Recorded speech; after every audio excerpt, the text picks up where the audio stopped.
Hello, I'm Catherine. I'm your host, and this is Truth and Transcendence. Welcome. I was talking to a friend the other day about one of the conundrums or conundra for practitioners in the helping professions. And I think this also applies to parents, teachers, leaders, best friends, partners, anyone who's trying to be helpful to somebody else. And we were talking about the fact that there are people in all sorts of frames of mind, states of mind. Some people are really suffering at the moment. Some people are in crisis. Some people are having a fantastic life and they would like to keep growing within that. Some people are hitting creative challenges and would like to transform those. Some people are just wanting to kind of wind down a little bit, chill down, and find ways to find more peace for themselves. And often people in any of those categories will reach out for some help.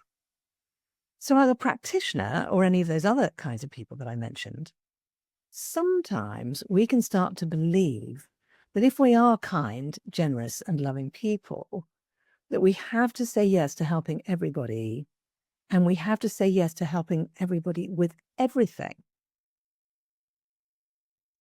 And actually, we don't have to do that. Actually, and one of the reasons this is such a difficult conundrum is because often the people we feel most duty bound to help are the people who are suffering the most, having the worst crises. And quite often, those are the people that we actually can't really help beyond a certain point. Often those are the people who need some very specialist assistance and support, which if we're not that specialist, we can't do that for them and with them. There's a lot we can do. We can listen to them. We can share our own thoughts with them. But if we're not a specialist therapist in that particular field, we can't do specialist therapy with them. So if that's what they need and that's what they want, we can't do it. And that shouldn't create a problem for us because it's simply a reality. But again, a lot of us have got this programming which says, yeah, but I should be stepping outside of what I normally do. I should be helping them. I should be being prepared to talk to them, through the night and support them when they're having a crisis. So so really what I want to talk about today is that thing within us that says, I have a duty to help everybody with everything and in every single way that they want and need to be helped.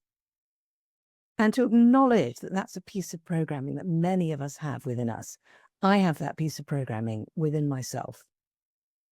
Many of us do. And I think if we do have that piece of programming, it behooves us to acknowledge that to ourselves, recognize it. And it also behooves us to interrupt any patterns we might have of being run by that program, of being forced by that program to do things that don't work, or to try to be somebody else, or try to conduct work with people, or friendly time with people, whatever it might be that we're actually not equipped to do, that we can't do, or simply that we don't want to do. Because we can't do everything. We can't do everything, or at least not all at once. We can't do it. For those of us who are very, very experienced practitioners, we may be able to do a lot in one session or over a period of time with somebody, bridging many different modalities and many different approaches. And yes, that can be possible, but we can't do that when we're just starting out. And actually, it's not safe to try to do it when we're just starting out. So yes, I think acknowledging that this piece of programming that many of us have is very, very important. I think recognizing that that can try to take over and bring us into a dangerous place where we're trying to do things we shouldn't be doing is also worth acknowledging. I think it's also worth looking at where are we on our path and in our place in our development. And in that place, what is it that we can actually take on? What do we actually have the capacity for? And to be honest with ourselves about that, and to be honest with others about that.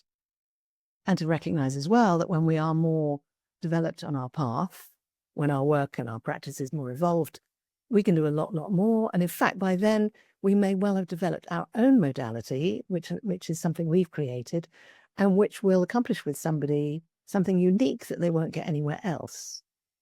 And that is much more valuable than trying to go and learn all the other modalities so that we can do everything for everybody all the time. So this is just a little reminder, I think, and I'm imagining you watching or listening to this and knowing that you already know this. And I can imagine other people turning around and saying, yeah, this is exactly what I was saying to somebody or other the other day, because they were falling into the trap.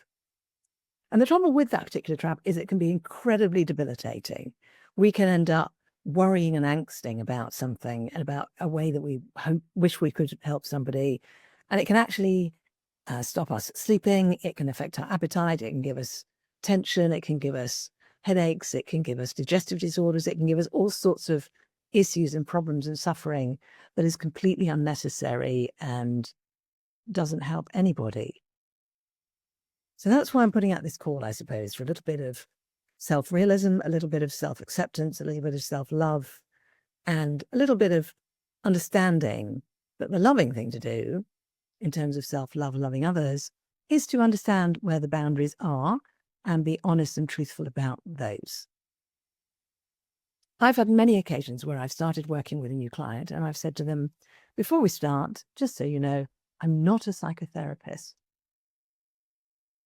And people have found that really, they've loved it. They found it delightful partly because some people, the last thing they want is a psychotherapist. Some people would like to work with a psychotherapist, but they find it really refreshing that I'm saying that I'm not one. And sometimes people have said, you know what? I thought I needed a psychotherapist, but now I've met you and you said you're not one. Can we talk a bit further and see what do you do and how could you perhaps help me? And sometimes that person has realized they don't really need a psychotherapist after all. Other times, someone has said, well, I'm really glad you said that, but actually that is what I need. I do need a psychotherapist right now. While I'm looking for one, could we do a bit of work on this? Which not the same thing as I'm going to take to that person. Or after I've worked with my psychotherapist, I might come back and talk to you about quality of life, having more joy, whatever it is that they like to actually work on. So it's liberating and it's loving to hold those boundaries and not think that we have to, should do, help everyone with everything all the time. So thank you for watching, thank you for listening, and thank you for being out there, giving love, sharing support, and assisting in the ways that you can and in the ways that you're good at, and also for continuing to grow and learn and expand that boundary of how you are able to contribute. Have a beautiful week. I'll see you next time.